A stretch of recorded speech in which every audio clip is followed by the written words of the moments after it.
이제 오늘은 그 최근 아카데미 영화제를 통해 본 헐리우드 트렌드에 대해서 아주 어떤 트렌드가 있는 건지, 이 트렌드를 이해하는 것은 또 우리가 영화를 더 깊이 있게 보는데 도움이 될 것 같습니다. 오늘 윤성은 박사님 어려운 시간 내셔서 오늘 강연하시는데 줌으로 등장하시는데 박수로 환영을 하겠습니다. 감사합니다. 반갑습니다.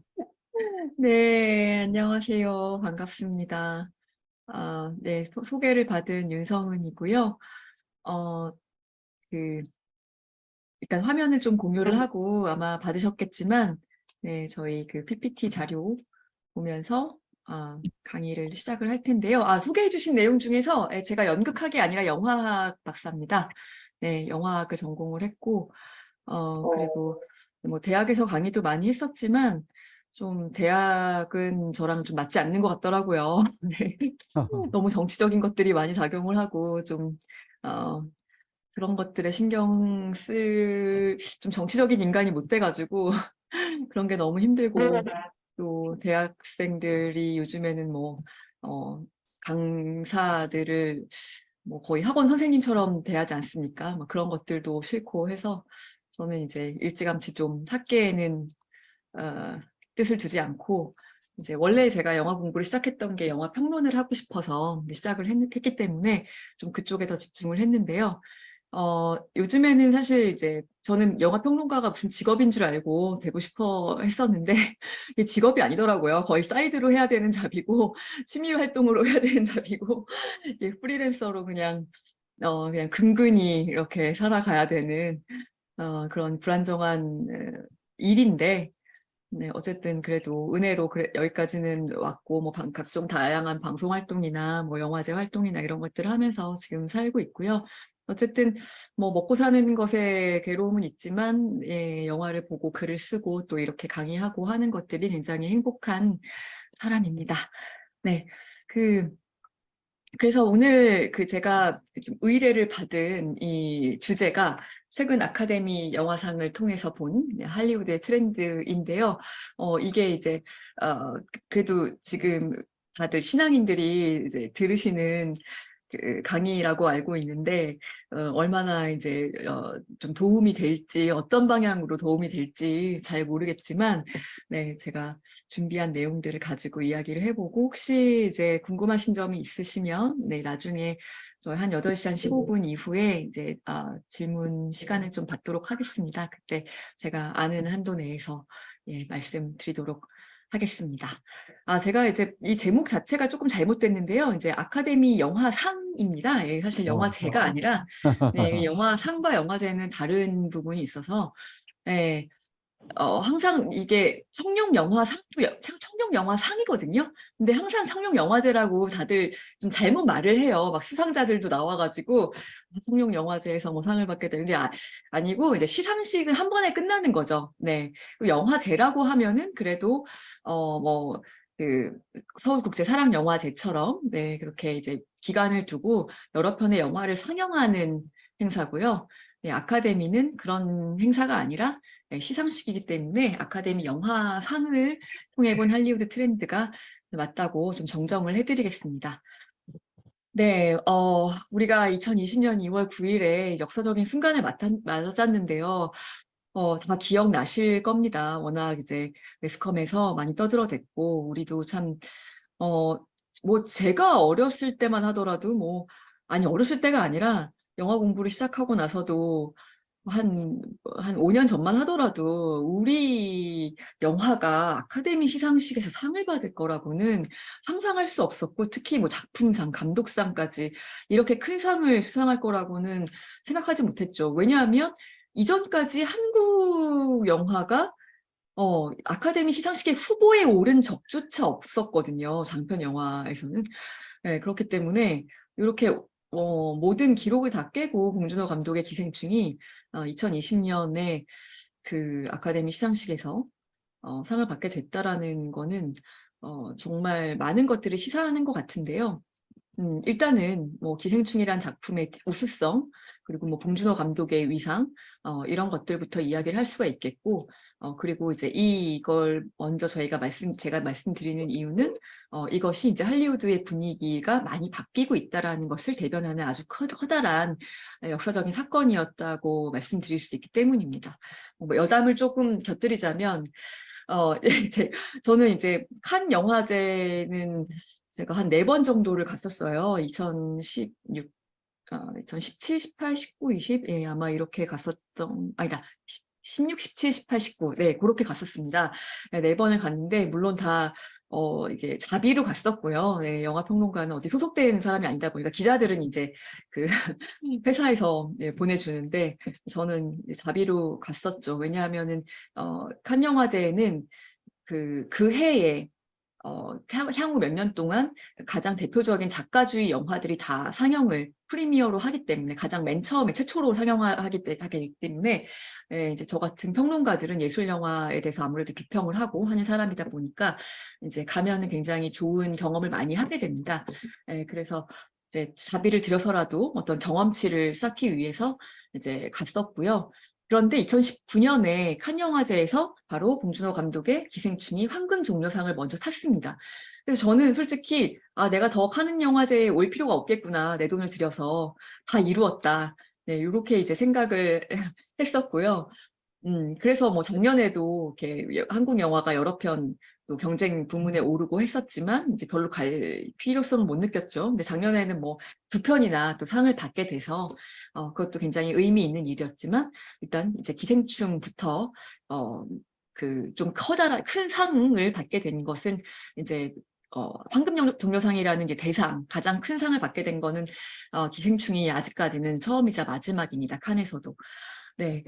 그리고 나서 이제 2020년에 아카데미 시상식 그 전에 뭐 골든글러브라든가 그리고 세그라고 해서 이제 배우 조합 협회, 배우 조합상 뭐 이제 이런 데서 계속해서 이 기생충이 최고상을 받기도 하고 또 평가를 높게 받기 시작하면서 아카데미에 대한 가능성도 높아졌는데요. 그때 이제 사실은 칸은 뭐 우리나라 기자들도 어쨌든 많이 갔었어요. 다녀왔었어요. 저도 그러니까 이제 몇 번을 갔었던 것이고, 어떻게 뭐 그 신청을 해야 되고 이런 것들이 다 매뉴얼이 이제 있는 상태였죠. 대충 사람들이 영화 하는 사람들은 그런 것에 대해서 알고 있었지만 사실 아카데미에 한국 영화가 진출한 적이 한 번도 없었기 때문에 아무도 아카데미 시상식에 참석하려는 생각을 하지를 못했습니다. 뭐 거기에 신청을 해야 된다거나. 예, 그러니까 근데 이제 기생충이 이렇게 여러 개 부문에 6개 부문에 후보에 올랐었는데요. 이렇게 후보에 오르고 나니까 이제 뭔가 분위기가 그, 그 아카데미에도 참석을 해야 되지 않나라는 이제 분위기가 좀 일어났고 저도 뭔가 촉이 오더라고요. 제가 원래 촉이 잘 안 맞는데 그 뭔가 무슨 일이 일어날 것 같다라는 이제 촉이 와서 또 역시 이제 자비로 제가 비행기표를 끊고 네. 그때는 이제 뭐 시상식 장에 들어갈 수는 없어서 미리 신청을 하지 않았기 때문에 뭐 저뿐만 아니라 뭐 대부분의 기자들이 그랬습니다. 현지에 있는 기자들만 조금 몇 명, 정말 소수의 기자들만 갔었고, 저를 비롯해서 한 3, 40개의 뭐 매체라든가 평론가는 저밖에 없었고요. 그런 사람들은 이제 그 시상식 장에는 들어가지 못한 채 이제 각자 흩어져서 뭐 호텔이나 어디서 뭐 텔레비전에서 예, 시상식을 관람할 수밖에 없었는데 그 전날 이제 저도 그 현지에 가서 보니까 현지에 가서 본다는 게 그래도 중요한 이유가 정말 분위기가 읽히더라고요. 제가 뭐 매체에서 많이 인터뷰를 했지만 네, 뭐 햄버거 집에 갔는데 햄버거 집에서도 옆에서 막 기생충 얘기를 하는 소리가 들리고 그래서 막 물어봤죠. 혹시 영화 관계자냐? 근데 그런 것도 아니에요. 일반 대중들인데 너무나 패러사이트에 대해서 다들 좋다고 얘기하고 화제가 되니까 뭐 물론 LA라는 뭐 특수성도 있습니다만 그냥 일반인인데도 다 기생충에 대해서 얘기를 하고 있는 거예요. 우리도 그렇잖아요. 뭐 영화가 하나 성공을 하면은 막 여기저기서 그 영화에 대해서 얘기하잖아요. 네, 그런 상황이었어요. 그래서 이제 기생충이 왠지 큰 상을 받을 것 같다. 각본상을 타면 작품상도 받을 수 있을 것이다. 그렇게 이제 예측을 뭐 매체랑도 인터뷰하면서 했었고 했는데 정말 그렇게 됐습니다. 예, 감독상까지 이제 받아서 그때 기생충이 사관왕에 오르면서 가장 그 해에 뭐 승자가 됐었는데요. 자, 그래서 그때 이렇게 백인 위주의 백인 남성 위주의 어떤 시상식이라고 알려져 있었던 굉장히 많은 비판을 받았었던 이 아카데미 시상식이 어떻게 이렇게 변하게 되었는가.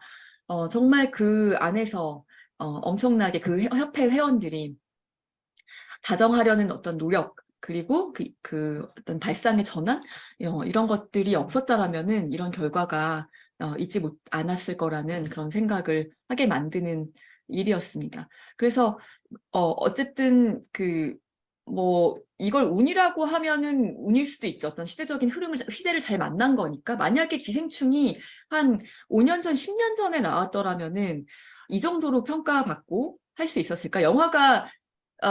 영화의 수준이 낮다라는 게 아니고 똑같은 영화인데도 이렇게 상을 받을 수 있을 정도의 그 협회원들의 그 마음이 열려 있었을까? 하는 질문을 받는다면 10년 전에는 좀 어렵지 않았을까 싶습니다. 5년 전에도 지금 뭐 2020년이니까 벌써 3, 4년 됐네요. 뭐 5년 전, 6년 전에만 하더라도 좀 어려웠을 수 있어요. 그런데 그때 당시 어떤 PC 이슈라든가 이런 것들이 굉장히 할리우드 내에서 커다란 이슈가 되면서 이제 이런 일이 일어났습니다. 네. 그러나 나중에도 또 말씀드리겠지만 기생충이 그래서 그런 어떤 흐름을 타고 운이 좋게 상을 받았느냐 하면 그건 절대 아니죠. 네. 영화 작품 자체가 너무나 좋았고 받을 만한 상이었기 때문에 받을 만한 그 작품이었기 때문에 거기에 대해서 뭐 작품 수준이 떨어지는데 그냥 흐름을 잘 탔다. 이제 이런 어떤 평가를 받지 않아도 되는 굉장히 큰 어떤 요인이 됐습니다. 그래서 제가 그런 말도 했었어요. 아카데미가 봉준호 감독에게 고마워해야 된다. 마침 정말 이런 상을 줄 수 있는 그런 작품이 나와서 거기에 투표를 했고, 그래서 작품상을 수상하면서, 할리우드가 이만큼 변했어라는 걸 정말 전 세계적으로 알려준 그런 사건이 됐기 때문에 할리우드로서도 정말 운이 좋았던 거죠. 네. 그래서 이제 요 이야기까지 한번 해봤고요. 자, 그런데 이제 올해로 한번 와보겠습니다. 헤어질 결심 아마 많이들 재밌게 보셨을 거예요. 아마 뭐 요 강의를 들으시는 분들은 그래도 영화에 대한 관심이 참 많으신 분들일 거라고 생각을 하고요. 그렇다면 아마 헤어질 결심을 많이들 보셨을 텐데 지금 또 극장에서 안 보신 분들도 OTT 올라가니까 다들 보시더라고요. 네. 박찬욱 감독의 헤어질 결심. 작년 한 해 동안 뭐 최고의 영화로 꼽는 분들도 많으신데, 저는 이제 개인적으로 뭐 저한테 동의하시지 않더라도 상관없습니다. 저는 헤어질 결심이 그렇게 뛰어난 작품이라고 생각하진 않습니다. 네. 그러니까, 좋은 작품이죠. 좋은 작품이고, 뛰어난 작품인데, 그렇게까지 막 뭐 작년 한 해 나왔던 영화 중에 뭐 최고고, 박찬욱 감독 영화 중에 최고고, 그런 평가를 받을 만한 작품이라고 생각되진 않아요. 뭐 그게 기본적으로 제가 박찬욱 감독의 영화를 막 뭐 최고라고 생각하지 않는 이유도 좀 있긴 있는데요. 뭐 그 이유에 대해서는 뭐 오늘 또 이따가 좀 시간이 남으면은 좀 말씀을 드리도록 할게요. 예, 근데 헤어질 결심, 그래요. 이게 뭐, 어떤 정말 세련된, 그, 느와르풍의 멜로드라마, 범죄 사건을 다루면서도 약간 스릴러 같은 분위기를 풍기면서도 사실은 두 남녀의 이루어질 수 없었던 처음부터 어긋나 있었던 뭐 사랑을 다루고 있고 그게 사실은 더 주축이 되죠. 네, 저는 그래서 뭐 그냥 이 작품을 어떤 범죄 스릴러와 멜로드라마의 결합보다는 이제 범죄 스릴러의 외피를 쓴 멜로드라마라고 말씀을 더 드리고 싶습니다. 네, 그래서 이 작품이 뭐 한국인들에게 뭐 최고의 작품이었다라고 이제 뭐 굉장히 많은 분들이 이야기를 하시고 영화 전문가들도 그렇게 얘기하고 뭐 이동진 평론가들은 많이 아시잖아요. 영화 평론가 하면 사실 한국에서는 이동진 평론가밖에 잘 모르는데 왜냐하면 이제 방송 활동을 제일 많이 하니까요. 네. 근데 이제 이동진 평론가도 작년에 2편의 영화에 아마 별점 5개를 줬을 거예요. 근데 그 중에 하나가 헤어질 결심인 걸로 기억하고 있습니다. 뭐 제 기억에 틀릴 수도 있는데요. 예, 그래서 뭐 작년 한 해 최고의 영화로 뽑히는 이 헤어질 결심을 왜 아카데미는 외면했는가? 그 전까지 솔직히 그 골든글러브 같은 데서는 후보에까지는 올랐거든요. 그리고 후보에까지 오르는 건 너무 당연한 일처럼 우리는 생각했어요. 그래서 저도 뭐 나중에 틀리고 나서는 참 창피하긴 하지만 뭐 예측이니까 어쩔 수 없죠. 뭐 아카데미에서는 그러면 골든글러브에서는 수상에 실패했는데 아카데미에서는 수상 가능성이 있다라고 보느냐라고 했을 때 저는 오히려 아카데미와 골든글러브는 협회 회원들의 성격이 다르기 때문에 투표를 하는 사람들이 다른 사람들이기 때문에 아카데미에서는 받을 수 있을 것도 같다. 그럴 가능성이 있다. 왜냐하면 박찬욱 감독은 뭐 올드보이 때부터 워낙 유명한 감독이었고 인지도도 있고 그런데 한 번도 아카데미나 이런 미국 시장에서 그 상을 그 큰 상을 받지 못했었고 그런 뭐 비평가들 어떤 지역의 어떤 비평가 협회나 이런 데서 상을 받았지만 그렇기 때문에 영화 감독들이나 오히려 영화 제작자들이나 배우들이 봤을 때 이런 영화는 정말 만들기 힘든 영화지라고 생각해서 이 영화에 좀 표를 던질 수 있을 것 같다라고 생각했는데 웬걸 후보작에도 못 들어갔어요. 네, 그래서 저도 이제 참 이런 인터뷰를 받으면 왜 못 들어간 것 같냐라는 이제 인터뷰 질문을 받으면 참 말하기가 곤혹스러운데 제가 이제 현지에 가 있는 것도 아니기 때문에 이제 추측으로 얘기할 수밖에 없는 부분도 있고 그래서 사실 이제 기생충을 오랫동안 할리우드에서 캠페인을 하면서 어, 그,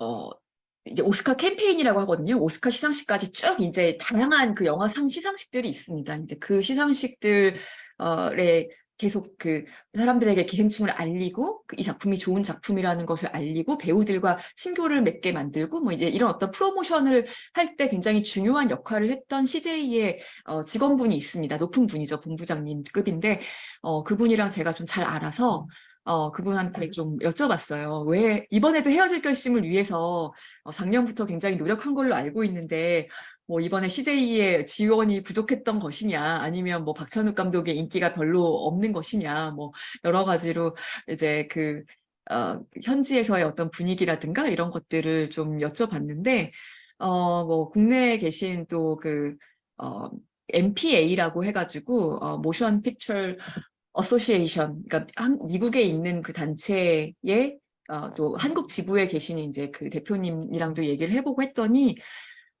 어쨌든 제가 지금 말씀드린 기생충이라는 거는 분위기와 흐름을 탈 수 있었던 영화고 충분히 이 헤어질 결심은 사실 여기에는 어떤 지역색, 그러니까 한국적인 어떤 특성이라든가 이런 것들이 전혀 배제된 영화잖아요. 그렇기 때문에 이거는 미국에서 나와도 상관없고, 뭐, 영국에서 나와도 상관없고, 이게 어떤 종류의 사람들에게 임팩트를 줄 수 있는, 지금 그리고 할리우드 영화인들이 굉장히 포커스를 맞추고 있는, 다문화, 뭐, 다인종, 이런 것들과 함께 엮어서 평가할 수 있는 부분이 거의 없었다라는 거예요. 그리고 뭐 이거는 저의 사심이 좀 더해진 얘기지만 또 그렇게까지 기생충만큼 훌륭한 작품도 아니고요. 죄송합니다. 헤어질 결심을 너무 좋게 보신 분들이 있다면은 외람되지만 저는 이제 저의 평가는 좀 이제 헤어질 결심에 좀 박한 편이기 때문에 뭐 이 작품이 기생충과 비교되는 것은 왜 기생충은 되고 헤어질 결심 안 되면 봉준호는 됐는데 왜 박찬욱은 안 됐냐 이런 논리는 좀 맞지 않다고 생각을 합니다. 네, 그래서 헤어질 결심이 지금 이제 같이 원래 후보에 오를 수 있었던 풀은 역시 이제 국제 장편 영화상 정도였는데요. 이제 기생충은 6개의 부문에 후보에 올랐잖아요. 특히나 작품상을 비롯해서. 그런데 이제 헤어질 결심은 딱 그거 하나 국제 장편 영화상 한 부문 정도에 오를 수 있을까 말까였는데 이제 그거에 경쟁작들 진짜 후보에 올랐던 작품들을 보면은 뭐 반전이라든가 아니면은 영화가 만들어진 그 나라의 색깔이 확실하게 드러난다던가, 역사적인 사건을 배경으로 했다던가, 이제 여러 가지 이런 요인들을 좀 요소들을 담고 있습니다. 그러니까 아카데미가 평가할 수 있는 협회 회원들이 평가할 수 있는 그런 부분들이 많았던 반면에 이 헤어질 결심이라는 작품은 좀 그런 부분에 많이 모자랐던 거죠. 자, 그러면 이제 아카데미의 역사와 특징을 좀 짚어보도록 하겠습니다. 자, 여러분 이제 영화의 역사를 짚어보면 영화가 언제쯤 시작됐는지 혹시 아실까요? 네. 1895년 12월 28일을 영화의 탄생일로 보고 있습니다. 1895년. 그래서 이제 영화인들 중에는 전화번호 뒷자리를 1895로 쓰는 사람들이 꽤 있습니다. 저도 저를 포함해서 뭔가 자기의 정체성을 이렇게 이제 보여주는 건데 1895년 연말에 미국이 아니라 프랑스 파리에서 먼저 대중들을 상대로 해서 그 유료 시사회를 가졌던 것을 첫 번째 영화 상영회로 보고 있습니다. 그러니까 거기에는 어떤 그 영화라는 건 혼자 보는 매체가 아니라 다른 사람들과 함께 보는 매체라는 거, 그리고 또 돈을 받고 하는 어떤 상업적인 속성, 이런 것들이 다 이제 포함되어 있는 그 날짜를 영화의 탄생일로 보고 있습니다.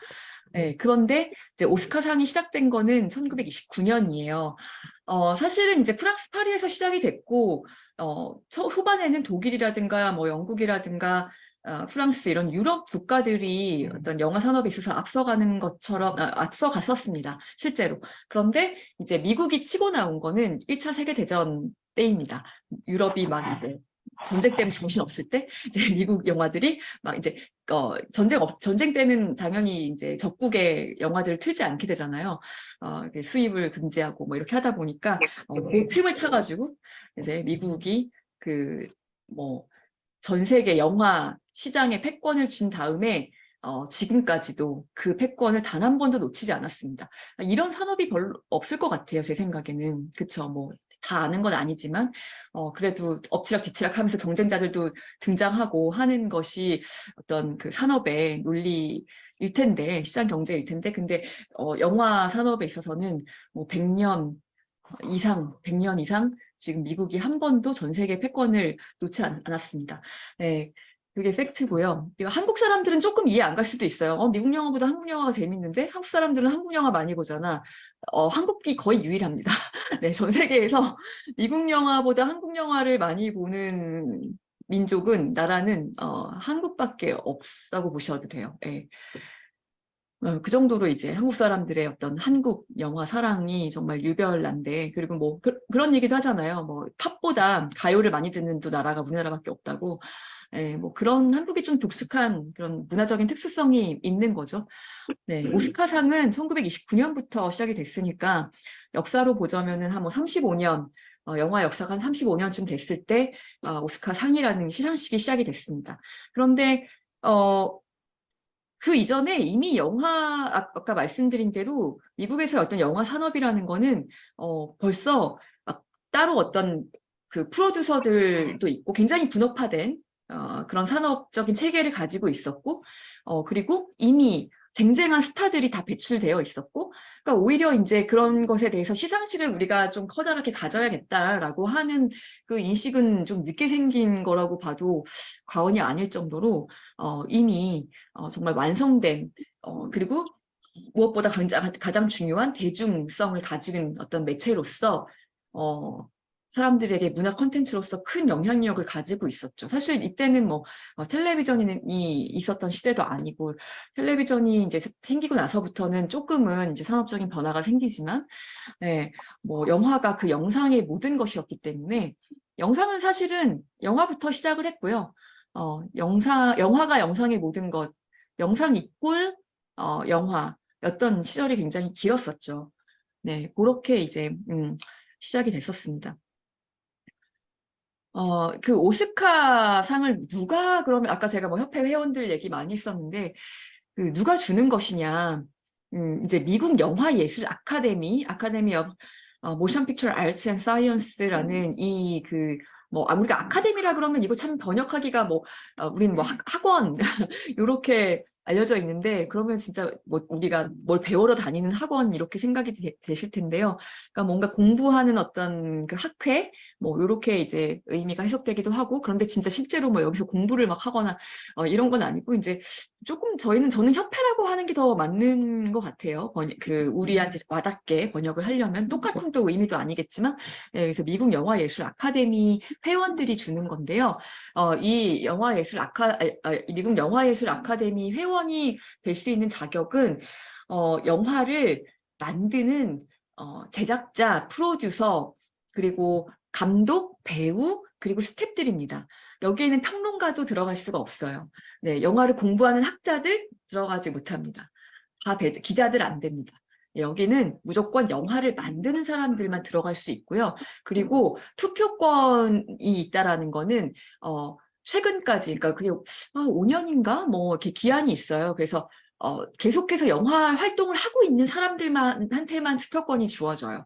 네, 최근까지. 그러니까 막 한 30년 전에 영화 만들었는데 뭐 협회 회원이긴 한데 투표권이 있느냐? 그렇지 않습니다. 계속 정말 활발하게 활동을 하는 사람들만 그러니까 몇몇의 뭐 이렇게 약간 명예회원처럼 이런 사람들이 있다고는 들었는데요. 아무튼 정말 극소수고 대부분이 영화를 뭐 한 편 만들고 끝이 아니라 활동을 활발하게 하고 있는 사람들만 투표를 할 수 있는 그런 시상식이고요. 이런 시상식이 사실 한국에도 있어요. 한국에 되게 많잖아요. 무슨 백상예술예상, 무슨 청룡영화상, 뭐 상이 너무 많아가지고 시상식마다 뭐 다 그냥 그 배우가 그 배우 같고 상 탄 사람이 다 그 감독 같은데, 사실 한국에 이 역할을 했던 상이 이런 그 미국의 아카데미 영화 시상식을 그 롤모델 삼아가지고 했던 시상식이 대종상입니다. 그러니까 마음이 안타깝죠. 그 대종상이 그렇게 망가지고 한 게, 네, 어떻게 보면은 좀, 뭐, 저는 이제 정확하게 객관적으로 말씀을 드리면 저는 이제 대종상과 상관이 없는 사람이니까, 사실은 이제 그 원로이신 분들이 이걸 젊은 사람들한테 이제 어떤 이 대종상을 경영하고, 또 뽑을 수 있는, 어, 뭐라고 하죠? 투표권이라든지 이런 것들, 그러니까 그 관리하는 것들에 대해서 좀 일임을 해야 되는데, 이제 놓지 않고 계신 게 가장 이제 큽니다, 사실은. 그래서 그걸 어떻게 바꿔보겠다고 지금 굉장히 많이 노력을 하고 있는 중이에요. 예, 계속, 그래서 저도 뭐, 이때까지 뭐 대종상이 참 많이 희화화되고 할 정도로, 좀 운영이라든가 이런 것들에 안 좋은 부분들을 많이 보여주기는 했지만, 저는 영화인들이 뽑는 상이기 때문에 그 아카데미처럼 권위 있는 상이 될 수 있다고 믿고, 좀 지켜보고, 조금만 더 잘할 수 있다면은 되게 응원해주고 싶은, 네, 그런 시상식입니다. 네.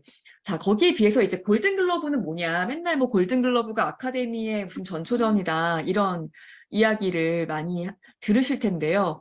골든글러브에서 상을 받으면 아카데미에서 상을 받을 확률도 높아진다. 뭐 이렇게 알고 계시기도 하고요. 그래서 뭐, 영화상 시상식에 뭐 양대 산맥 뭐 이렇게 부르지 않습니까?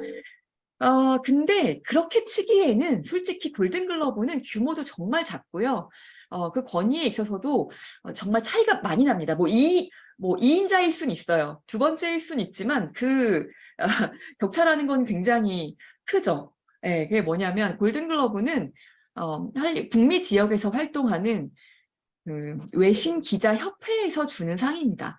외신 기자라는 거는 각국의 나라에서 온 자기 나라의 할리우드의 소식을 전하는 그런 기자들을 얘기하는 거잖아요. 뭐 잡지사 기자, 뭐 신문사 기자, 이런 사람들이 이제 뽑는 거예요. 그러니까 거기에는 뭐 영화를 만드는 사람이나 배우나 이런 사람들은 전혀 포함되어 있지 않고요.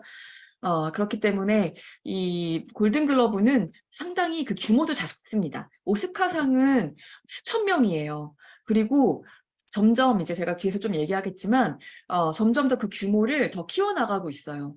무슨 말이냐면, 이제 백인, 그리고 미국인 위주의 어떤 협회 회원 구성에서 탈피해서 한국인도, 일본인도, 뭐, 또 뭐 무슨 아프리카 인도, 그 나라 각국에서 이제 활발하게 활동하고 있고 한 그런 스태프들, 뭐 감독들, 이런 사람들, 배우들, 이런 사람들을 계속해서 굉장히 적극적으로 협회 회원으로 가입을 시켜가지고 투표권을 주고 있습니다. 지금 한국에서 유명한 감독들, 뭐 해외에 진출했던 감독들, 배우들, 이런 사람, 뭐 상 받은 사람들 다 지금 아카데미 회원이세요. 우리나라에 제가 마지막으로 들은 게 한 50명 정도는 뭐 송강호 씨 이런 분들, 이병헌 씨, 그리고 뭐 심지어 이제 음악하는 스태프들도 그 기생충 음악했던 정재일 감독이라든가 이런 사람들 지금 아카데미 협회 회원입니다. 네, 그렇기 때문에 점점 더 뭔가 인종의 다양성, 그리고 국적의 다양성, 이렇게 해서, 이제, 봉준호 감독님이 그 이제 로컬 시상식이라고 한 그 이제 멘트 때문에, 이게 로컬 시상식이 맞아요. 맞는데, 이제, 우리도 이렇게 지금 할리우드의 트렌드와 뭐, 이거에 대해서 공부하고 강의를 하고 여러분들도 듣고 계시지 않습니까? 이게 로컬 시상식만은 아니에요, 또. 왜냐하면 거기에 지금은 미국 사람들뿐만 아니라 정말 세계의 다양한 영화인들이 다 참여해서 투표를 하고 있기 때문에 물론 그 어떤 비중이라는 거, 비율이라는 거는 조금 작겠지만 아직까지는 그래서 이제 우리도 이게 굉장히 중요한 시상식이고 이제 이게 트렌드를 만들고 있고 그게 우리한테도 어떤 영향을 미치고 있는지에 대해서 이제 공부를 하게 되는 것이죠. 관심을 가질 수밖에 없는 것이고. 네. 이제 역사를 보면서 또 말씀을 드리겠습니다. 이제 할리우드 블랙리스트, 메카시즘의 공포라고 했는데요. 제가 너무나 좋아하는 그 코엔 형제의 헤일 시저라는 영화를 보면 여기에 이제 1950년대 할리우드의 막 할리우드에서 다양한 장르의 영화들이 만들어지고 어떤 사건들이 있었는지 굉장히 재밌는 에피소드들이 많이 나오는데요. 그 중에 이제 중심에 있는 게 정말 유명한 배우가 납치가 돼요. 갑자기 촬영장에서 영화 찍다가 납치가 됩니다. 네, 나중에 이 사람이 그 잠을 깨고 봤더니 자기를 납치한 사람들이 누구냐면요. 시나리오 작가 협회 사람들이에요. 이게 무슨 테러리스트가 아니고 봤더니 이 사람들이 사회주의자인 겁니다. 공산주의자죠. 그때 당시. 네, 공산주의자들인데 이제 블랙리스트, 할리우드 블랙리스트에 올라 있고 이래서 이제 그 자신들의 어떤 의사를 관철시키기 위해서 이제 이 유명한 배우를, 스타 배우를 이제 납치를 한 거예요. 그래가지고 이제 거기에 있는 동안에 이 배우가 막 교화가 됩니다. 이 사람들이 막 자기네들의 이 불합리함과 이것에 대해서 막 이제 이야기를 해주니까 이 사람이 이제 눈을 뜬 거죠. 네, 어떤 사상에 눈을 뜬 거죠. 그래가지고 이제 돌아가서 막 그런 얘기를 제작자 앞에서 막 했다가 이제 제작자한테 한 대 맞는데 아무튼 이제 약간 블랙 코미디처럼 흘러가는 이런 영화인데요. 이 영화에 보면은 그때 당시에 할리우드에 불어닥쳤던 그 메카시즘의 공포에 대해서 잘 드러나 있고 트럼보라는 영화도 마찬가지입니다. 어떤 사상적인 이유로 이 사람은 뭐 오스카상을 2번이나 탈 정도로 정말 능력 있는, 재능 있는 그런 각본가였는데요. 그 로마의 휴일도 썼어요. 근데 이 사람이 1940년대 후반부터 정치 스캔들에 휘말려가지고 블랙리스트에 오르게 되면서 자기를 써주는 사람들이 아무도 없는 거죠. 예, 그래서 근데 이제 어떻게 해요? 자기 가정은 있고 아이들은 돌봐야 되고 하니까 계속 글을 쓰기 위해서 다른 이름으로 12개의 다른 이름으로 활동을 하게 됩니다. 로마의 휴일도 이 트럼보의 이름으로 처음에는 나가지 않았었고 그런데 나중에 이제 밝혀지게 된 거죠. 트럼보가 이제 이라는 각본가가 쓴 각본이라는 걸 이제 나중에 밝히게 됩니다. 네, 이런 상황이 있었죠. 그러니까 그 할리우드가 그냥 그 돈만 알고 그렇더라고요. 저도 살아보니까 이게 전 자본주의가 열심히 일하면 또 자기의 어떤 능력만큼 돈을 받는 사회인 줄 알았거든요.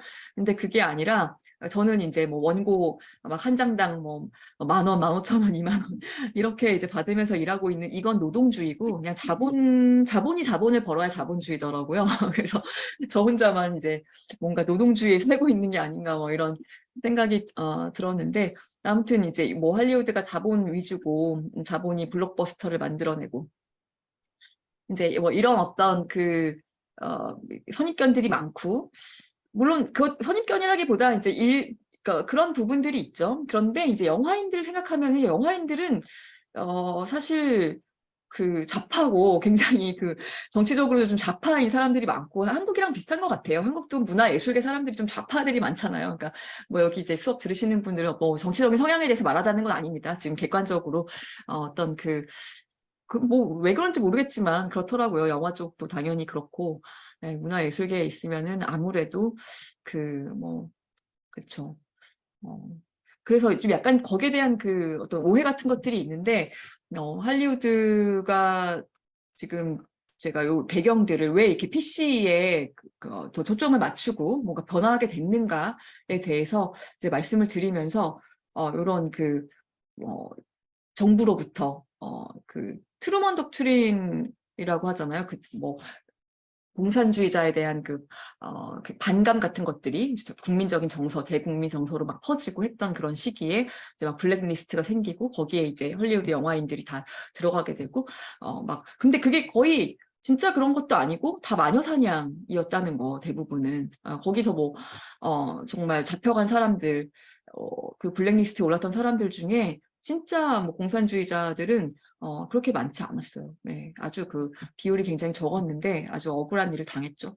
네, 그리고 이제 그 변화의 촉발제로 일어났던 것이 이제 화이트 오스카 논란인데요. 네, 그래서 뭐, 한참 동안 뭐, 근 10년 내에 계속해서 이제 후보작들, 그리고 후보자들을 보면서 다 뭔가 백인 남성 위주, 남성 감독들, 남성 스태프들, 그리고 배우들, 뭐, 여우주연상, 여우조연상 이런 거는 당연히 이제 여성밖에 들어갈 수 없으니까 여성이 있지만 거기서도 다 이제 백인들. 이런 것들, 이런 사람들로 이제 점철되어 있다 보니, 거기에 대해서 반감을 가지고 마땅히 올라가야 될 작품인데 흑인이라서 배제당했다. 다른 인종이라서 평가받지 못했다라는 이유로, 이제, 많은 사람들이 오스카 시상식에 참석하는 것을 거부하고 했던 그런 움직임들이 있었습니다. 이제 그런 움직임들이 계속해서 매체를 통해서 보도가 되면서, 많은 사람들이 이렇게 이때까지 권위를 지켜왔던 오스카상이 이런 차별의 문제 때문에 한순간에 무너질 수 있겠다라는 그런 어떤 위기감을 갖게 된 거죠. 네, 이런 위기의식이 있었고, 그리고 사실 정말 트럼프의 당선이 굉장히 컸습니다. 네, 아시다시피 뭐, 제가 정말 뉴욕을 딱 한 번 가봤는데요. 네, 한 2달 반 정도 이제 뉴욕에 있었는데, 그때가 이제 요 선거 때였어요. 그래서 트럼프 당선되던 해였는데, 뉴욕에 있다 보니까 이제 저는 뭐 계속 어쨌든 뉴스를 들을 때도 CNN을 듣고 하다 보니, 정말 제가 여름까지 있었거든요. 제가 8월 달에 왔는데, 정말 트럼프가 될 거라고는 상상도 못 했었는데, 당선이 되더라고요. 이제 그때 뭐, 백인 노동자들의 표다, 뭐 이런 얘기가 있었잖아요. 근데 거기에 이제 반해서 정말, 트럼프의 어떤 이민자 정책이라든가 모든 정책에 다 포함된 뭐 차별, 이런 것에 이제 반감을 또 느낀 할리우드, 영화인들이, 이 PC 운동을 또 적극적으로 전개해 나가기 시작하고 이 문화라는 것이 이제 어, 어릴 때부터 아동과 청소년들에게 미치는 영향이라는 거는 뭐 수치화할 수는 없지만 정말 대단한 것이라는 건 우리가 다 알고 있지 않습니까? 이제 어떤 세상을 열어주는 시각 같은 거, 어떤 창 같은 건데 아이들이 어릴 때부터 보고 자라는 문화 컨텐츠가 지금은 특히나 그 영상 컨텐츠가 너무나 중요해졌고요. 뭐 코로나 이후에 사실상 뭐 요즘에 다시 대면으로 돌아갔다고 하지만 이전까지는 다 대면으로 했던 것들을 이제는 비대면으로 돌려서 갖고 있는 것들도 굉장히 많이 있고요. 하다 보니까 이제 우리가 핸드폰을 만지는 시간이 더 길어지고 컴퓨터 앞에 앉는 시간이 더 길어지고 영상 문화, 뭐 OTT에 대한 관심이 더 높아지고 이렇게 돼가고 있습니다. 뭐 그런 상황에서 어떤 할리우드에서 벌어지고 있는 앞장섰던 PC 운동이라는 거는 정치적인 올바름 이라는 게 이제 PC잖아요.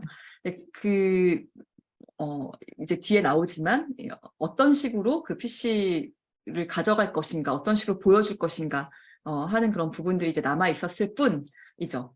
그런데 그게 이제 아카데미 시상식에서는 누구에게 상을 주는가의 문제로 당연히 이제 귀결이 되는 것이고, 문화 콘텐츠, 그 영상 콘텐츠에서는 누구를 캐스팅할 것인가, 어떤 감독을 캐스팅할 것인가의 문제로 또 표출될 수 있는 부분이었고요. 여기에 이제 또 변화의 촉발제의 또 하나의 사건이 있었습니다. 미투, 그리고 뭐 with you라는 이 해시태그 운동. 전 세계적으로 보면요, 이게 또 미국 그리고 한국이 가장 이 미투 운동에 민감하고 그리고 활발하게 동참했던 나라인 것 같아요. 당연히 이제 미국 사회에서는 이게 큰 화제가 됐었고, 이제 아시다시피 여기 이제 와인스타인의 뭐 미디어 재벌, 이고 이제 영화계에 뭐 어떤 그 아주 커다란 영향력을 행사했었던 이 제작자 와인스타인이 정말 여배우들을 성추행하고 공공연하게 그래 왔었던 어떤 사실들을 이제 폭로하기 시작하면서 이제 미투 운동이 생겨났다라고 이제 알고 있는데요. 그래요. 뭐 아시아권에서도 솔직히 뭐 일본이나 중국 같은 나라들도 사실 이것이 그렇게 이제 조금 일어나다가 좀 그런 상황이었는데, 한국은 그래도 굉장히 큰 영향을 받았고 해서 하나의 이제 어떤 흐름으로 무브먼트로 그 활동가들이 생겨나고 그것을 지지하는 어떤 세력들이 있고 그렇게 퍼져나갔던 운동이 또 있었습니다. 네. 뭐 이런 것들이 이제 어떤 할리우드 내에서 또 하나의 그 쇄신을 해야 된다, 이런 어떤 관습이라든가 또 좋지 않은 뭐 전통이라고 얘기하지만 정말 나쁜, 없어져야 될 그런 문화들이 무엇인지, 그리고 어떻게 없애야 되는지에 대해서 이제 자꾸 자각하고 변화해 나가려는 그런 노력을 하기 시작을 했고요. 그래서 그 회원 구성의 변화, 아까 말씀드린 대로 다양한 국적의, 다양한 인종의 사람들을 다 이제 좀 많이 포함시켜서 투표를 하게 만들고, 또 이제 후보군이 많이 변화가 됐죠. 그래서 아까 뭐 화이트 오스카라고 막 시상식 불참하고 막 이런 사람들의 어떤 그 이야기들을 또 받아들여서 후보군도 많은 변화가 있어서 사실 작년 같은 경우에는 정말 뭐 후보작들이 전부 뭐 흑인의 역사, 뭐 흑인들 차별 문제, 뭐 이런 미국의 뭐 폭력적인 역사, 이런 것들에 관한 작품들이 정말 많이 올라왔더라고요. 굉장히 독립 영화로 만들었는데 이 정도까지 상업 영화가 후보군에 포함되지 않은 적이 있었나? 물론 이제 코로나라는 또 그 특수성도 있었겠지만 뭐 그런 후보군의 변화가 참 많이 일어났고, 그리고 수상작도 많이 변화됐습니다. 그 수상작이 어떻게 변화됐는지는 이제 이런 작품들을 보시면은 알 수 있을 것 같은데요. 2020년도에 이제 기생충이라는 작품을 받았고, 그리고 그 재작년에 2021년에 노매드랜드라는 영화가 이때 아마 3관왕 3개의 부문에서 수상을 하면서 그의 3개 부문이지만 그게 아마 가장 많은 부분에서 상을 받은 작품이었을 겁니다. 네, 그래서 이 작품은 클로이 자오라는 이제 여성 감독이 만들었고요. 이제 중국 출신의 미국인 감독이죠. 그래서 생김새도 완전히 이제 동양인이고, 그리고 또 여성이고, 이 작품도 너무나 훌륭했고요. 굉장히 다큐멘터리 같은 느낌으로 만든 그런 작품인데, 우리에게 집이란 무엇인가라는 그런 질문을 던져주는 그런 영화였습니다. 이 작품이 이제 상을 받았고, 그리고 작년에 저도 이제 깜빡 잊고 있었는데요. 작년에 듄이라는 영화가 있었는데 그 영화가 6개 부문에서 수상을 했습니다. 네, 근데 6개 부문이 이렇게 막 작품상이나 감독상이나 아니면 배우상, 이런 것들이 사실 이제 주요 부문이라고 얘기하거든요. 다 똑같은 상이다. 그게 맞는 말이지만 그래도 주요 부문이라고 얘기했을 때는 우리가 뭐 작품상, 감독상, 그리고 남녀 주연상, 또 뭐 각본상, 촬영상, 하나 더 하면은 음악상 뭐 한 요 정도가 이제 가장 그 핵심인 그런 부문이라고 이야기를 하는데 그런 그 부문에서는 음악상이랑요. 우리가 뭐 할리우드 영화 음악 감독하면은 한스 짐머 잘 다 많이 알잖아요. 한스 짐머 하고 이제 촬영상 이렇게 그 정도 받고 나머지는 이제 다 무슨 음향상 뭐 이런 것들 이제 그런 기술상 쪽으로 많이 받았습니다.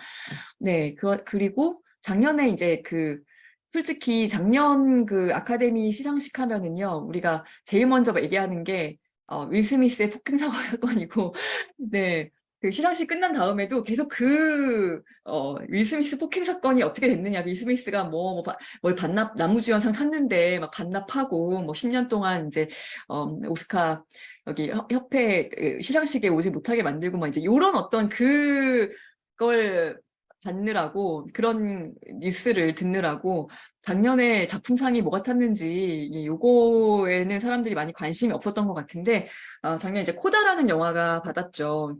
이제 요거는 그냥 봤을 때는 이제 감동적인 영화인데 한 그 10대 코다라는 거는 그 농인 가족들 사이에 혼자만 그 청인인 그 사람을 이야기를 합니다. 네, 그래서 그 10대임에도 불구하고 어촌에서 막 그 고기 잡고 고개를 팔고 하는 그런 어부인 가족들의 일을 돕느라고 왜냐하면 계속해서 수와 통역을 해야 되는 거예요. 이 친구는. 네, 그래서 그 자기의 어떤 삶을 살아가지 못하고 자기는 이제 가수가 되는 게 꿈인데 노래를 부르는 게 꿈인데 대학도 그냥 포기하려고 하고 하는 이 10대의 이야기를 그린 작품입니다. 아주 감동적인 영화인데 음악도 좋고 근데 사실은 이제 네 그래서 이 코다라는 영화가 작품상을 받았는데 사실 여기에 대해서는 저도 조금 의아했어요. 왜냐하면 그래도 작품상이라는 거는 우리가 쉽게 말하면 완성도가 높은 작품, 그러니까 웰메이드한 건 일단 기본적으로 깔고 가는 거잖아요. 작품상 후보에 오른 작품들은 대부분 다 또 그렇기도 하고요. 뭐 어떤 작품이 타도 사실은 어떤 관점 그 해에 가장 이슈가 됐었던 어떤 정치적, 사회적인 관점이라든가 이런 것들과 뭐 결부시킬 수는 있겠지만 일단은 뭐 다 완성도는 높은 작품들인데 사실 코다가 과연 그런 작품들인가? 다른 영화들보다 훨씬 잘 만든 영화인가? 라고 생각하면은 저는 제가 평론가로서 손을 들어주기는 좀 어렵거든요. 그런데 이제 이 영화의 작품상을 줬습니다. 그거는 저는 이제 장애인까지도 좀 다 뭐라고 해야 될까요? 장애인, 비장애인과 장애인 이런 어떤 경계를 없애는 그들도 다 이제 같이 품어주는 그런 사회적인 소수자들의 이야기가 뭐 사실 뭐 게이들도 있었고 뭐도 있었고 뭐 많이 뭐 이민자 가정도 있었고 다 있었지만은 그래도 장애인에 대한 그 시선을 이렇게 가져간 영화들이 많지 않았었기 때문에 작품상까지 올라오는 경우도 많지 않았었기 때문에 아마 이제 코다에 그 상을 줬다라고 생각을 합니다. 그래서 폴리티컬 코렉트니스가 정말 뭐 그 영역을 확장하자면은 뭐 한도 끝도 없을 거예요. 네. 어쨌든 이런 식으로 지금까지 어떤 그 아카데미의 트렌드가 있어 왔고 자 이제 올해 바로 지난주에 있었죠. 네, 지난주 월요일에 있었던 Everything Everywhere All at Once의 7관왕 소식이 있었는데요. 여러분 이거는 진짠데 이 자료를 영화 그 시상식 전에 드렸거든요. 원장님께. 네, 이렇게 드렸어요. 제가 고친 게 아니고. 네. Everything Everywhere All at Once를 탈 것 같았어요. 제가 뭔가 아카데미 취향인가 봐요. 제가 원래 이런 거 잘 못 맞추는데 촉이 진짜 없는데 뭔가 이 아카데미 시상식 작품상은 좀 잘 맞추더라고요. 코다는 조금 의외였고 그 전에 뭐 노매드랜드는 뭐 다들 많이들 예측했었던 작품 중에 뭐 하나였지만 뭐 이전에 봤었던 작품들도 보면은 제가 좀 예측했던 작품들이 작품상을 받는 경우는 좀 많았던 것 같은데 올해는 바로 이제 Everything Everywhere All at Once가 작품상을 가져갈 거라고 생각을 했습니다. 예, 그리고 예, 많은 분들이 헤어질 결심을 작년 최고의 영화라고 하셨지만 저는 이제 Everything Everywhere All at Once가 저의 작년 최고의 작품이었고 그래서 좀 응원하면서 봤었죠. 시상식도. 그리고 이제 만약에 그러면 틀렸으면 어떻게 하려고 그랬냐라고 이제 물으시겠지만 그렇지만 분명히 이제 이 애에 요 작품이 어느 정도 뭐 작품상, 감독상은 못 받더라도 많은 부분에서 이제 평가를 받을 거라는 걸 알고 있었기 때문에 이제 요 작품의 그 예, 포스터를 용감하게 이제 먼저 제가 박아놨고요. 자, 그러면 이 작품이 갖고 있는 의미는 뭐냐? 그러니까 저는 뭐 이 작품도 역시 기생충처럼 무슨 PC의 흐름 때문에 뭐 이 영화가 상을 탔다. 뭐 미국 사람들, 그러니까 뭐 할리우드 그 아카데미 회원들이 그런 어떤 흐름에 가장 주기 좋은 작품이었다. 뭐, 이렇게 말은 할 수 있지만 그것 때문에 이 영화가 평가절하되어서는 안 된다라고 생각합니다. 분명히 받을 수 있는 작품이라고 생각하는데 그거는 이제 뭐 평론가로서 제가 말씀드릴 수 있는 부분은요. 잘 만든 작품, 그리고 세련된 영화들은 한 해에도 수십 편씩 나옵니다, 솔직히. 네. 칸 영화제 가잖아요. 거의 경쟁 부문에 한 20편에서 22편 정도가 올라오는데요. 영화 한 편 한 편 진짜 다 끝내줘요. 네. 다 잘 만들었고, 뭐, 정치적인 이슈가 있든, 뭐 되게 그 시각 자체가 너무 PC 정말 좋고, 어, 다 세련되고, 다 어떤 특장점들이 다 있습니다. 한 편도 정말 빼놓을 수 없이 자기가 어떤 시각으로 영화를 보느냐에 따라서 달라지는 거죠. 그런데 그런 영화들은 뭐 1년에 줄이고 줄여서 1년에 그래도 정말 세련되고 거의 흠잡을 데 없이 만든 재미도 있고 뭐 이런 것들을 다 종합해가지고 그런 영화들은 줄이고 줄여서 한 4~5편 정도 나온다면 Everything Everywhere All at Once 같은 영화는 한 4~5년에 한 편 나올까 말까 한 영화예요. 네, 무슨 말씀인지 좀 이해가 되시게 제가 말을 하고 있는지 모르겠네요. 네, 이렇게 창의적이고 이렇게 신선하면서 이 정도의 예산을 가지고 멀티버스라는 블록버스터에서밖에는 다룰 수 없다라고 생각했던 그 소재를 깔고 이 많은 배우들이 다 합을 맞춰서 다들 완벽하게 자기의 연기를 해낼 수 있도록 영화를 만드는 건 이거는 몇 년에 한 번 나올까 말까 한 영화입니다. 예. 그렇기 때문에 저는 이 영화를 작년 최고의 영화라고 생각을 했었고, 그리고 이제 오스카에서도 그 상을 받았으면 하고 바랬던 거죠. 그리고 다행히 저처럼 생각하는 사람들이 그 아카데미 회원들 중에 대다수가 많이 이렇게 생각을 해서 이게 작품상, 감독상뿐만 아니라 지금 4개 부문, 연기상 4개 부문에서 3개 부문을 가져갔죠. 나무 주연상 빼놓고는 다 가져갔는데요. 이제 요걸 놓고서 이제 항상 아카데미 시상식이 끝나면은 뭐 말이 많잖아요. 이제 평가가 이루어지잖아요. 이번에 시상식은 어땠다라든지 뭐 공연이 어땠다, 뭐 작품상에 대한 평가도 이루어지고 하는데 사실 그 듄이 6개 부문에서 상을 받았지만 그 주요 부문에서 상을 받지는 않았었기 때문에 기술적인 그 부분에서만 상을 많이 받았기 때문에 이렇게 주요 부문에 7개 상을 가져간 거는 굉장히 드문 일이었고 옛날부터도 드문 일이었고 이렇게 최근에는 또 없었던 일이어서 거기에 약간 조금 그 질시의 시선 그리고 또 거기에 대한 비판의 시선을 가진 사람들이 좀 많이 있는 것 같더라고요. 막 국내에서도 보니까 뭐 이게 이제 A24라고 해가지고 만들어진 지 한 10년 정도밖에 안 된 영화 제작사면서 배급사인데요. 뭐 그 회사에서 뭐 아예 그냥 PC나 이런 것들을 그 주제로 놓고 화두로 놓고 작정하고 상을 받으려고 만든 영화다라고 까는 그런 사람들이 있었고 그 다음에 이제 이 영화가 뭐 아메리칸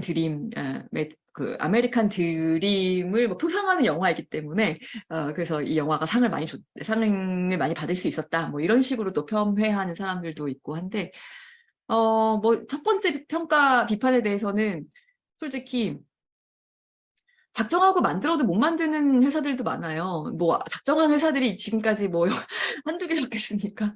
예, 근데 잘 만든 거죠, 영화를. 근데 뭐, 여기에 글쎄요, 그 뭐, 오스카를 겨냥하고 만들었다고 얘기하지만 사실 여기에는 굉장히 뭐, B급 유머 같은 것들이 많이 들어 있어서 자칫 잘못하면 그냥 정말 그냥 B급 영화로 끝날 수도 있었던 작품이에요. 근데, 이렇게 완성도 높게 그 아이디어의 신선함에 충실하게 만들어질 수 있었던 것은 감독들이 훌륭했기 때문이라고 생각을 하고요.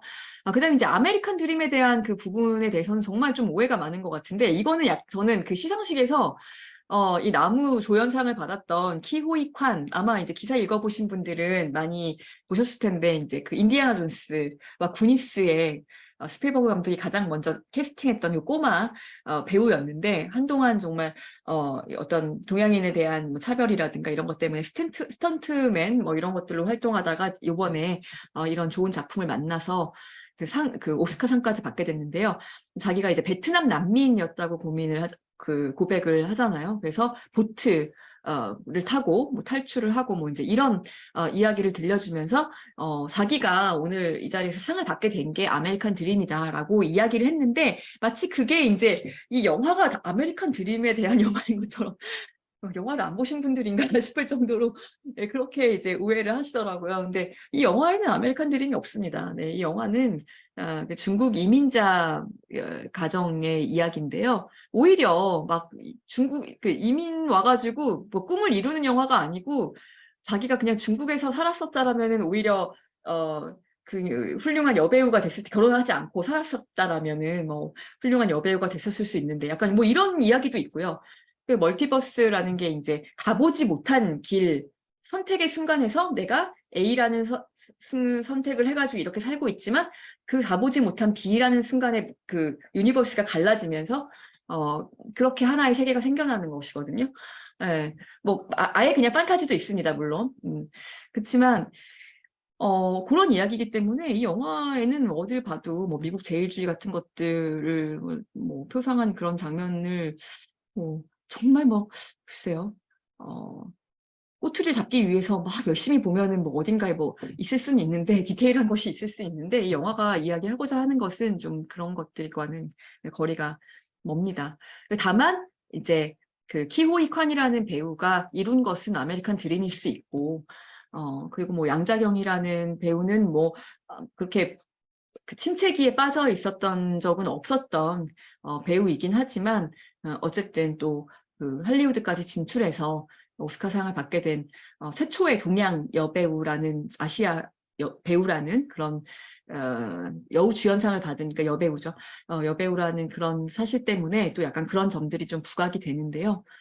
어쨌든 영화 자체에 대한 비판은 아닌 거라고 생각을 하고 그렇습니다. 그래서 음, 올해 이 상을 받았던 Everything Everywhere All at Once 같은 경우에는 지금 기생충부터 시작해가지고 계속해서 뭔가 한 해, 뭐 기생충 때만 딱 사람들이 반짝 정신 차려가지고 이제 다양성 존중하고 이렇게 했던 것이 아니라 계속해서 음, 뭔가 열린 마음으로 다양한 작품, 다양한 성격을 가지고 다양한 배우들이 나오는 작품들까지도 같이 평가하려는 어떤 노력들이 있었다고 보이는 부분이거든요. 음, 음.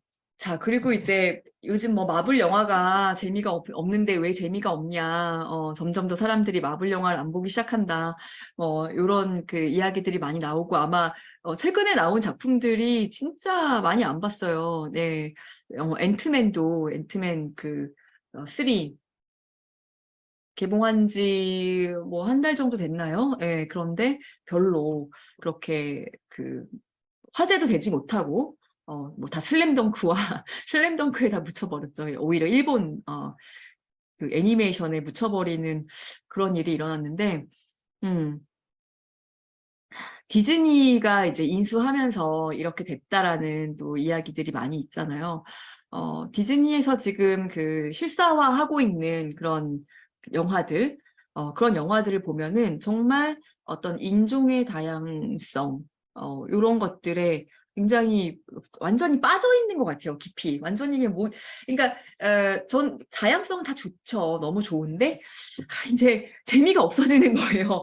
왜냐하면 너무 모든 뭐 캐스팅이며, 그리고 모든 그 서사나 이런 것들이 다 거기에만 너무 집중을 하니까, 오히려 대중성을 버리고 이제 이렇게 가는 것인가, 막 이런 생각까지 들 정도로, 조금은 안타까운 면이 있습니다.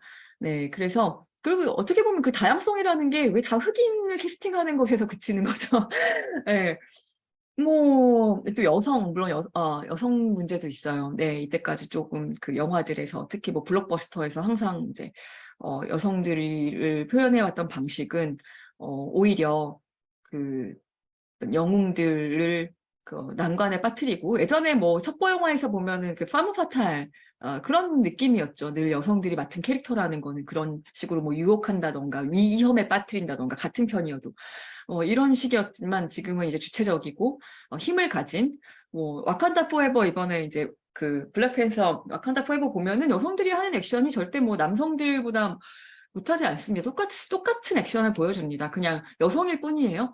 네, 이제 그런 식으로 이제 바뀌어가는 거죠. 저는 뭐 거기에 대해서 거는 굉장히 뭐 긍정적이라고 보기는 하는데 다만 그렇게 되면서 왜 어딘가 이게 재미가 없어진 거죠. 네. 음.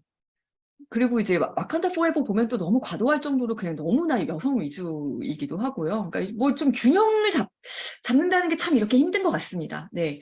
이제는, 뭐, 팅커벨도 지금 보시면은 이렇게 여기 지금 캐스팅된 배우들이 이제 나올 거예요. 피터팬과 웬디라는 그 피터팬의 실사판이 나올 건데 예, 여기에 팅커벨 역을 맡은 여배우가 지금 이렇게 머리 이렇게 미키마우스처럼 하고 있는 야라 샤이디라는 여배우고요. 인어공주도 굉장히 말이 많았죠. 인어공주 캐스팅이 또 흑인 인어공주다 해가지고 할리 베일리라는 배우가 맡았습니다. 그래서 어, 글쎄요, 왜 동양인은 또 없는 걸까요? 이게 인종의 다양성이라고 얘기하면서 항상 이 아프리칸 아메리칸을 또 쓰니까 그것도 조금 또 편중되어 있는 것 같고 그래서 참 균형을 맞추는 게 어렵다. 그리고 그 어쨌든 간에 대중들의 사랑을 받아야만 그 이런 영화들이 계속 만들어질 수 있고 그런데 그 대중들이 외면하는 방식으로 이상한 쪽으로 흘러가는 것이 아닌가, 라는 생각이 좀 들 정도로, 그러니까 이거는 뭐 저희 개인적인 생각이 아니고 지금 어떤 흥행 성적이라든가 사람들의 반응을 보면 저랑 제가 말씀드린 부분이랑 거의 비슷한 생각들을 많이 갖고 있다라는 것을 알 수가 있습니다. 뭐 와칸다 포에버의 문제는 뭐 다른 부분들 도 있지만 지금 말씀드린 뭐 이런 부분들도 있지만 또 한 가지 문제는 좀 많이 어두웠다라는 거죠. 네. 점점 또 그게 그 원래 그 마블 영화들은 좀 보면 신나고 그냥 그 어떤 오락 영화로서 충실한 그런 부분들이 매력이었는데 그게 약간 DC 그 슈퍼맨 대 배트맨 뭐 이런 영화들은 막 너무 스타일리시하고 막 정신없이 막 완전 작가주의로 영화를 만들었잖아요. 그 시리즈가. 그런 것까지 대비돼가지고 그 신나고 재밌고 유머러스하고 이제 이런 게 매력이었는데 와칸다 포에버는 조금 많이 어두웠죠. 아무래도 이제 그 배우에 대한 추모의 그 의미가 크다 보니까. 그러니까 이런 것들도 조금 과도하다라는 생각이 들었어요. 왜냐하면은 뭐 이때까지 사실 뭐 어떤 배우를 추모한다거나 이런 것들 그것도 굉장히 좋은 의도지만 의미가 있는 것이지만 이렇게 영화 자체 한 편의 어떤 블록버스터를 히어로물을 또 거기에 포커스를 맞춰가지고 또 이렇게 서사를 구성했어야만 하는가 하는 뭐 그런 의문도 듭니다. 그만큼 이제 워낙 배우에 대한 애착과 또 애정이 많았었기 때문에 뭐 그런 작품이 나오지 않았나 싶기도 하고요. 네. 그래서 이제 제가 일단 그 준비한 슬라이드는 여기까지인데요. 지금부터 이제 좀 질문을 받으면서 거기에 어, 제가 아는 만큼 대답을 해드리도록 하겠습니다. 네. 채팅창에다가 남겨주셔도 좋을 것 같고요. 아니면 네, 마이크를 잠깐 키셔가지고 육성으로 말씀해 주셔도 될 것 같습니다. 우선 윤성은 박사님 수고하셨는데 박수로 네, 감사합니다. 감사를 네. 해야겠습니다. 어, 제가 이게 다른 평신도 창의적 평신도 아카데미를 동시에 진행을 해서 좀 왔다 갔다 해서 죄송합니다. 감사합니다. 윤 박사님 강의 쭉 이렇게 정말 차분하게 아주 목소리도 굉장히 좋으시고 잘 강의하셨는데, 혹시 여러분들이 강의 들으시면서 같이 나눌 거, 혹시 질문할 거 있으면은 말씀을 해주시면 됩니다. 이게 펴주시면은 제가 그냥 말씀을 해주셔도 됩니다. 그냥 음소거 하시고서 말씀해 주시면 됩니다.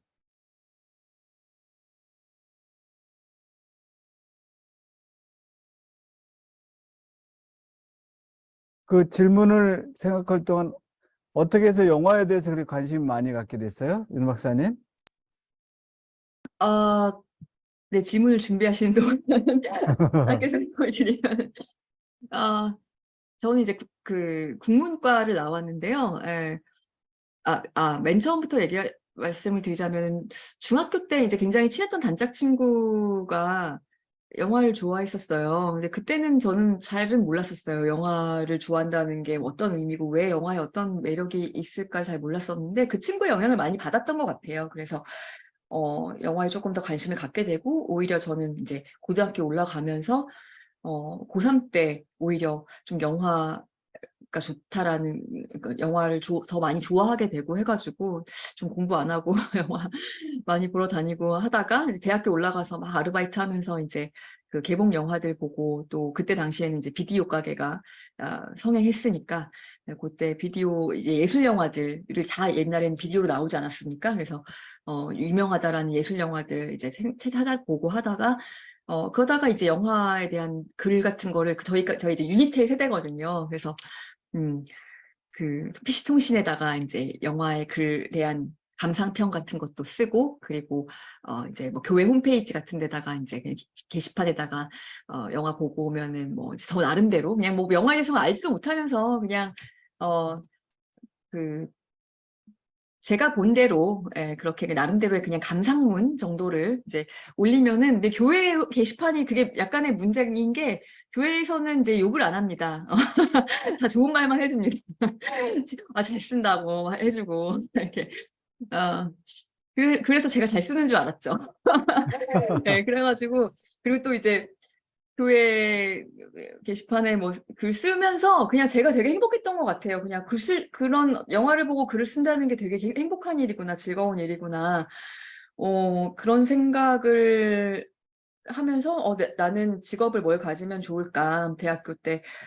그러면, 영화 평론을 하면은 내가 좋아하는 일을 할 수가 있겠다. 정말 행복하게 일을 할 수 있겠다. 이런 생각했죠. 그러니까 굉장히 어떻게 보면은 아무 경제적인 관념이 없고 나이브한 생각이었고, 아까 말씀드린 대로 영화 평론가가 뭐 어떻게 먹고 사는지도 전혀 모르고, 네, 그렇게 그냥 나이브하게 생각해가지고, 뭐 약간 대학 졸업하고 한 2년 정도 휴직기가 있었지만, 다른 일을 하기도 하고, 뭐 영화 제작사에도 잠깐 있었어요. 취업도 하기도 하고 했었지만, 일단 내가 영화에 대한 글을 많이 쓰려면, 좋은 글을 쓰려면은 영화에 대한 공부를 해야 되겠다라고 생각해서 이제 대학원에 석사에 들어갔는데, 근데 이제 뭐 딱 공부하러 들어갔더니, 물론 평론가들한테도 많은 도움이 되는 공부였지만, 딱 대학원이라는 데는 이제 학자의 길을 가는 거잖아요.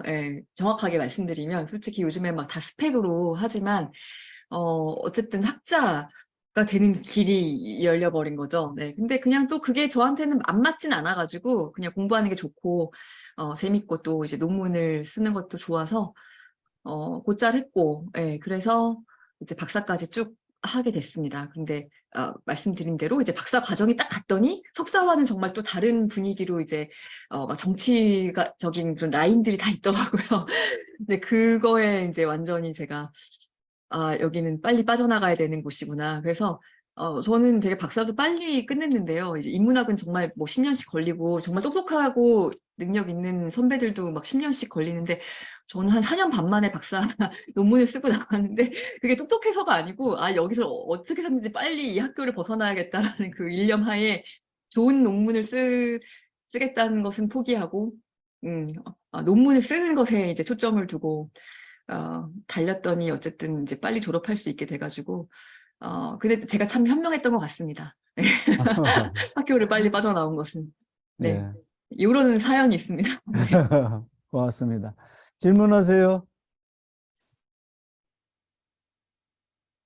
지미경 선생님. 네. 네, 예, 안녕하세요. 그 강의 너무 재밌게 잘 들었고요. 그냥 뭐, 강사님께서 그냥 완전히 미모와 목소리와 그냥 탤런트 같아요. 혹시 뭐, 이렇게 영화 출연하라고 제의받지 않으시나 모르겠네요.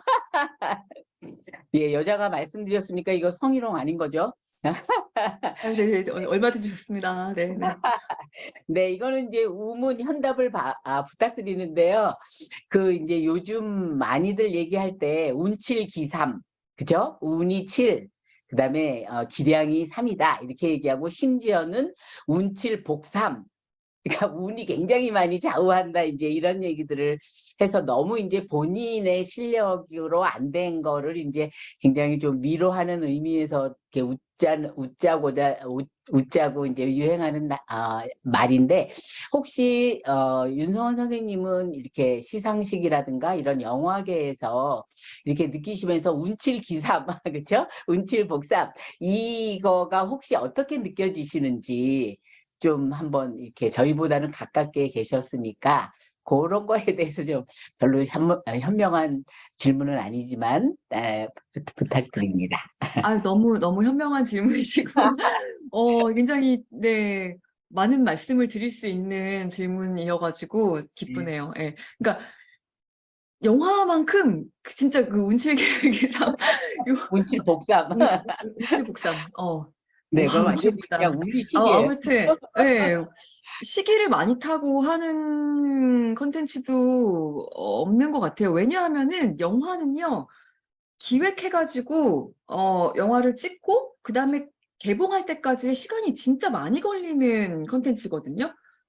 드라마는 조금 짧지만, 영화는, 어, 기획하는데 일단 시간이 굉장히 많이 걸려요. 시나리오 고치고, 막 투자 받고, 이거에 시간이 한 번에 되는 경우가 없습니다. 아무리 뭐 봉준호 감독이라고 할지라도 뭐 그러니까 봉준호 감독은 예외로 아무튼 대부분의 유명한 감독들도 그 히트작이 있다고 하더라도 항상 그런 그 투자를 받기까지는 엄청난 시간이 걸리고 연 단위로 시간이 걸리고 그걸 또 이제 캐스팅 해가지고 영화를 찍는데도 프로덕션 기간이 뭐 최소 6개월 그렇게 걸리고 그 다음에 이걸 개봉할지는 아무도 몰라요, 진짜.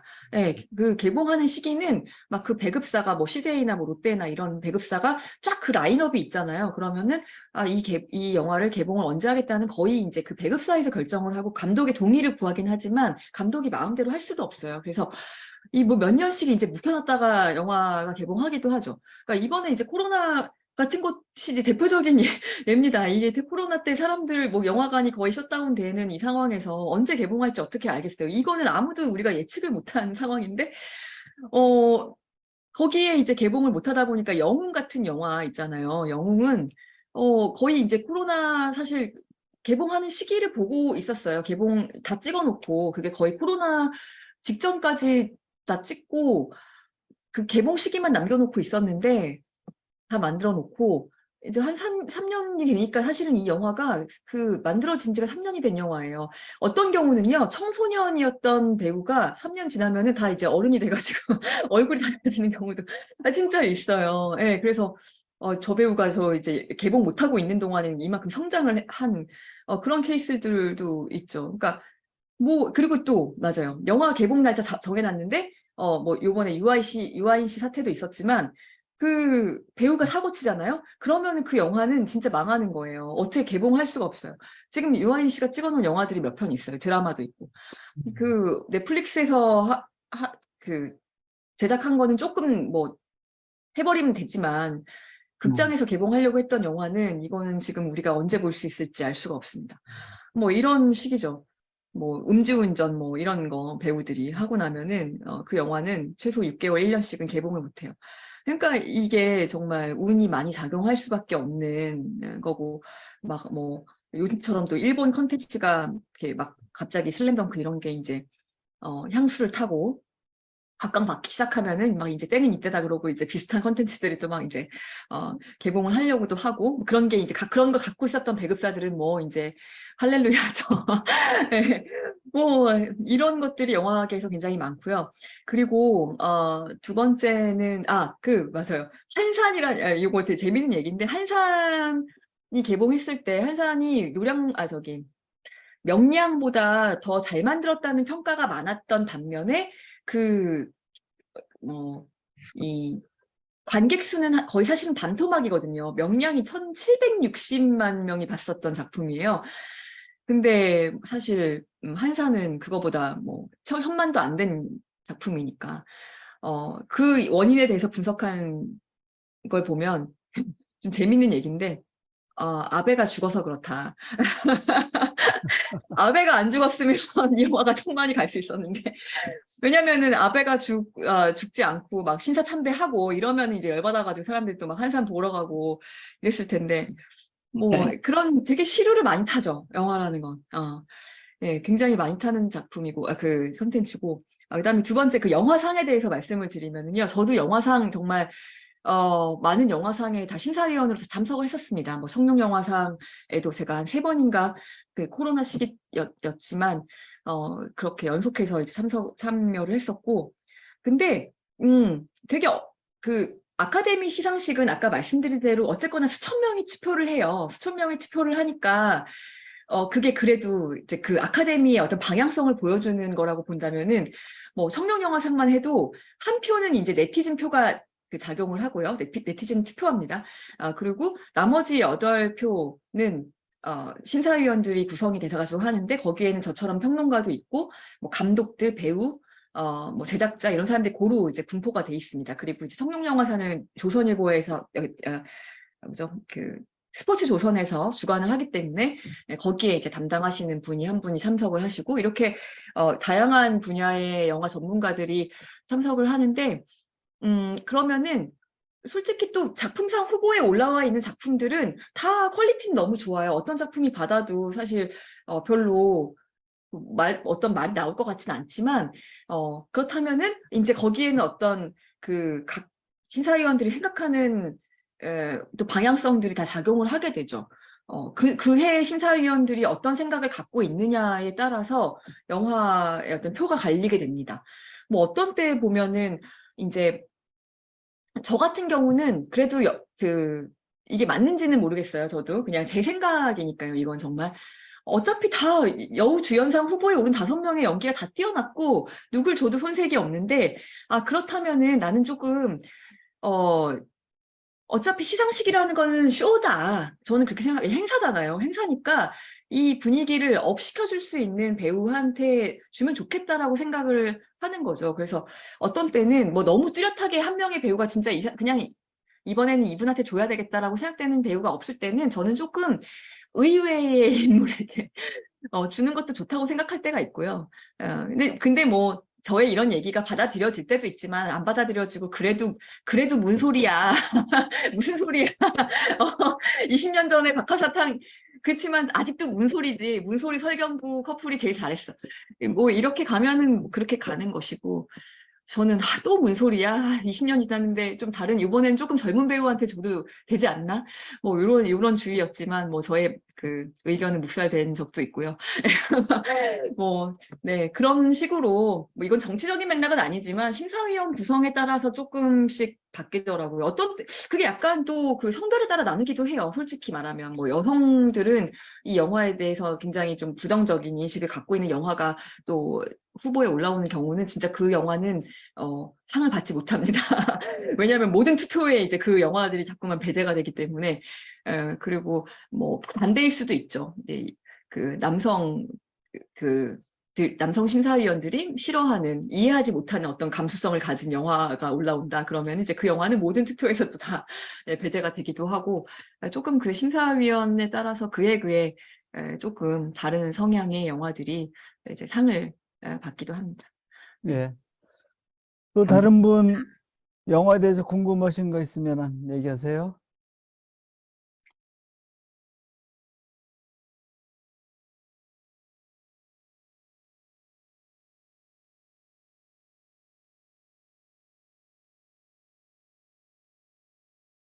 요 시간이 제일 애매한 시간이긴 한데 혹시 그러면은 제가 시간이 남으면 말씀드리겠다고 한 제가 박찬욱 예, 감독 예. 영화를 별로 안 좋아하는 이유에 예, 대해서 예, 예. 이거 좀 부정적인 얘기해서 좀 그렇긴 한데요. 그 얘기 하시면서 네네. 추천할 영화, 뭐 혹시 아예 요때 그러겠습니다. 네. 추천하실 꼭 보면 좋겠다는 추천할 영화 있으시면? 네. 일단은 뭐 박찬욱 감독 영화, 그러니까 이거는 정말 또 저의 그냥 비평가로서 저의 그냥 생각인데요. 박찬욱 감독님 영화를 볼 때마다 너무 잘 만드시죠. 막 스타일리시하고 뭐 미장센이며 음악이며 뭐 이런 거 이제 영화의 완성도나 이런 것들에 대해서는 흠잡을 데 없이 좋은 작품을 만드시고 헤어질 결심도 마찬가지고 한데, 저는 그 감독님이 그런 식으로 어떤 영화 미학적인 부분에 굉장히 관심이 크시고 그런 좋은 작품을 아주 세련된 영화를 만드시려고 하는 그런 부분들에 반해서 봉준호 감독님과의 차이는, 봉준호 감독님의 영화에는 시대가 보이고 그 사회가 보이는데 반면에 박찬욱 감독 영화에는 그게 완전히 배제가 돼 있다라는 게 좀 안타까운 점인 것 같아요. 그래서 항상 박찬욱 감독 영화 보면은 대체로 좀 차갑죠, 영화들이. 그러니까 아가씨라는 영화를 만들면서도 그게 이제 두 명의 여성의 사랑 이야기인데, 거기에 일제강점기를 배경으로 하면서도, 일제강점기에 대한 어떤 다른 언급이나, 정서가 들어가 있지 않아요. 예, 그리고 헤어질 결심에도, 이게 그냥 미국에서 만들어져도 진짜 그냥 미국 영화처럼 보일 수 있을 것이고, 뭐 어떤 그런 부분들이 조금은 저는 영화가 완성도를 떨어뜨린다기보다는 정서적으로 이입하는데, 봉준호 감독님의 영화와 굳이 비교하자면 다른 그 정서적인 힘을 가진 영화 들과 비교했을 때 오래 기억에 남는 영화는 아니지 않나. 복수 3부작도 마찬가지고. 그런데 그래도 어쨌든 이제 좋은 얘기로 결말을 맺자면은, 저는 박찬욱 감독님 영화 중에서 제일 좋아하는 영화는 복수는 나의 것이라는 영화인데요. 그 영화는 이제 제가 한국 영화 100주년 기념하면서 다시 한번 보고 비평을, 뭐 짧은 비평이지만 썼는데, 뭐 지금 봐도 네, 너무나 뛰어난 작품이더라고요.